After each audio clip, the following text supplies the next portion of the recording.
வணக்கம் நண்பர்களே. இன்று நாம் கேட்க போகும் கதை ஒரு பேராசை கொண்ட நாயை பற்றியது. நாளையொரு காலத்தில் ஒரு கிராமத்தில் பேராசை கொண்ட ஒரு நாய் இருந்தது. ஒரு நாள் அது அருகிலுள்ள கடையிலிருந்து ஒரு இறைச்சி கட்டியை பெற்றது. அது அதை கடித்து பிடித்து தன் வீட்டுக்கு திரும்பி நடக்கத் தொடங்கியது. வீட்டுக்கு போகும் வழியில் அது ஒரு பானம் மீது ஏறி அந்த பானத்தின் கீழே இருந்த நீரில் பார்த்தான். நீரில் அவன் அவனுடைய பிரதிபலிப்பை பார்த்தான்.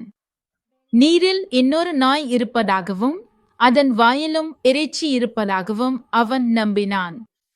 அந்த நாயை பயமுறுத்தி அதற்குள்ள இறைச்சியையும் பறிக்கலாம் என்று அவன் நினைத்தான். அதனால் அவன் சத்தமாக குரைத்தான்.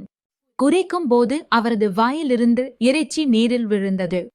நாய்க்கு இது தான் தவறு என்று புரிந்தது. அவன் மிகவும் மனமுடைந்தவனாக தனது கூட்டிற்கு நடந்தான். நண்பர்களே, நீங்கள் கவனித்தீர்களா? அதிக ஆசை ஆபத்தாகும்.